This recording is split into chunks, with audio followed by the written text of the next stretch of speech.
10 years since the public reveal in 2016. Zero confirmed flight tests of China's most promised stealth bomber in the Pacific theater. The most photographed Chinese stealth aircraft is not real hardware, but a decade of artist renderings and state media promises. Most assume the H-20 is close to flying, but Beijing has missed every deadline and pushed operational status into the 2030s. This documentary explains the 40-year stealth bomber gap China cannot engineer past, and the implications for the Pacific theater. On September 1, 2016, retired PLAAF General Ma Xiaotian announced China was developing a new long-range strategic bomber. In 2018, a Chinese military spokesperson confirmed the program was making progress without offering specifications or visual evidence. In July 2022, Chinese state media announced the maiden flight was close.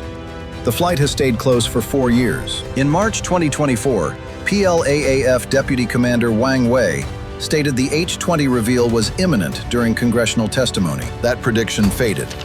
The next statement pushed operational capability to the 2030s, a date with no fixed home address. In 2025, the program went dark, with no Chinese reporting on H-20 status across the entire calendar year. Images surfaced on Chinese social media in January 2025 of possible test flights, none confirmed by verified sources. The December 2025 Pentagon assessment placed H-20 operational capability in the middle of the 2030s. The J-36 program flew 4 prototypes in 14 months, while the H-20 program produced 0 across a decade. That asymmetry is the engineering question facing Chinese aerospace and the strategic question facing American Pacific posture. General Stephen Davis of U.S. Air Force Global Strike Command stated long-range stealth strike may be beyond Chinese industrial reach. The intended design is a subsonic flying wing optimized for low observability across the airframe, with no vertical surfaces. The shape language matches the B-2 spirit,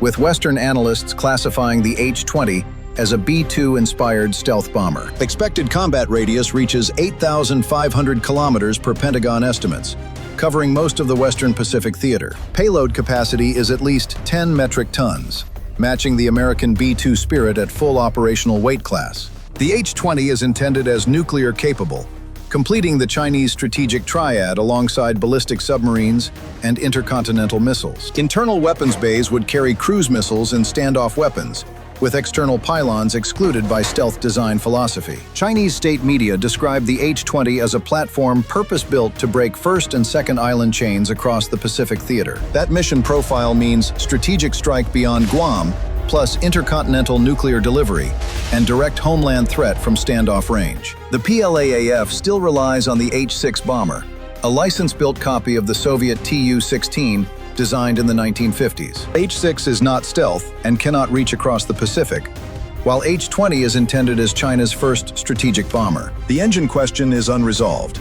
No Chinese turbofan delivers the high bypass thrust profile for a strategic flying wing bomber. WS-10 and WS-15 engines power Chinese fighters at fighter thrust profiles, while strategic bombers need different fuel efficiency and bypass ratio. China imports Russian D-30KP engines because no domestic equivalent exists.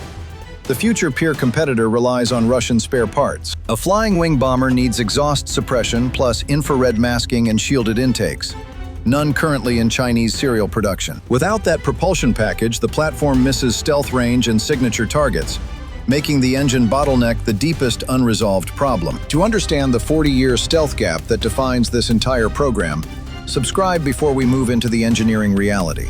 The H-20 is not just an aircraft Beijing has not built.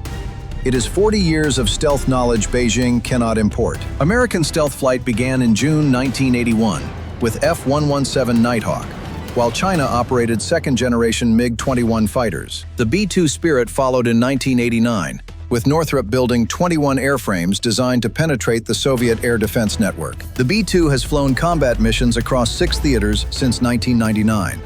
That is 4 decades of combat-validated stealth experience. The B-21 Raider replaces the B-2 with 6th-generation stealth and digital design and networked operations.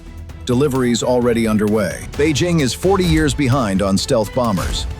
When it finally catches the B-2 will be retired to a museum. Stealth is not just shape.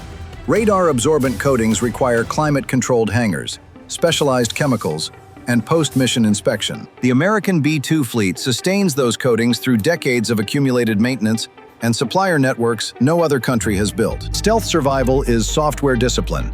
Mission planners routing airframes around radar coverage gaps that update every flight hour. USAF mission planning draws from F-117 strikes over Baghdad and B-2 strikes over Belgrade.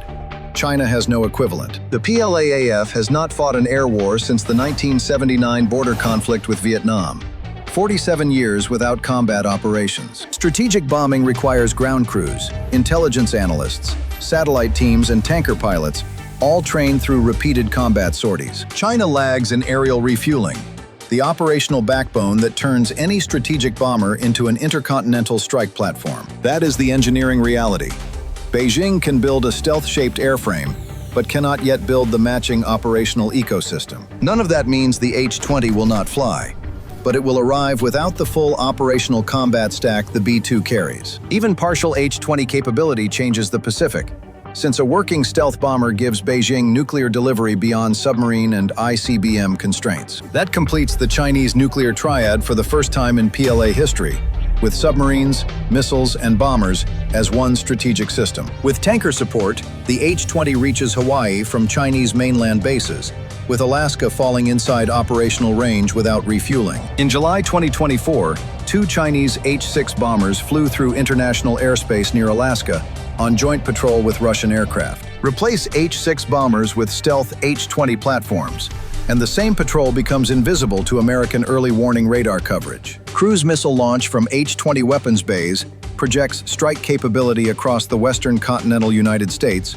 from Pacific approach vectors. The first island chain runs through Japan and Taiwan, with H-20 designed to project beyond it without surface naval support. The second island chain runs through Guam. The H-20 mission profile pushes Chinese strike reach beyond Guam toward Hawaii. Rand Corporation assessed the H-20 will allow China to threaten U.S. bases across the Western Pacific at standoff range. Combine H-20 with DF-26 ballistic missile, and the result is layered Chinese strike across every American Pacific basing option. The December 2025 Pentagon assessment called the H-20 transformational, requiring sustained American counter-stealth investment through the 2030s. Pacific wargames factor a hypothetical H-20 capability, where a single squadron shifts every Chinese strike scenario significantly. Beijing explored Russian help on bomber subsystems. China is trying to skip 40 years of American stealth by phoning Moscow. That dependency is the strategic flag.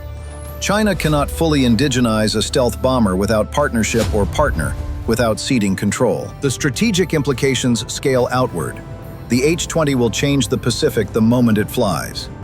That moment has not arrived. Stealth bomber capability is 40 years of hardware, software, and combat lessons that cannot be compressed into one program cycle. China can imitate the shape, but imitating the production system, operational doctrine, and combat experience is a separate problem. General Stephen Davis stated, "No other country can deliver a long-range strike platform on any day, at any time of its choosing." That capability remains American only across the global aerospace landscape. No other power has ever delivered combat operational stealth bombing. That uniqueness has duration measured in years, with China investing at scale and Russia helping across multiple aerospace subsystems. Pentagon assessments place H-20 operational capability in the early or mid-2030s, with American counter-stealth posture required before that window. That counter-stealth posture is the B-21 Raider, already in initial production, while H-20 has not entered confirmed flight test status. The B-21 is built around digital open architecture and networked operations.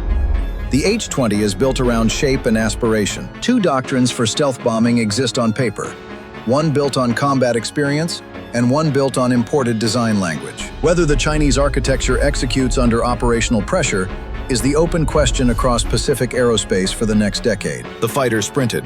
China flew 4 J-36 prototypes in 14 months and matched the American 6th-generation timeline almost exactly. The bomber stalled. China revealed H-20 in 2016 and spent a decade explaining the absence of a flight test. 4 fighter prototypes in 14 months and 0 bomber prototypes in a decade. The Chinese aerospace ceiling is in strategic bombing. China struggles to fly its first stealth bomber, while America builds its second. The B-21 Raider is next on the channel.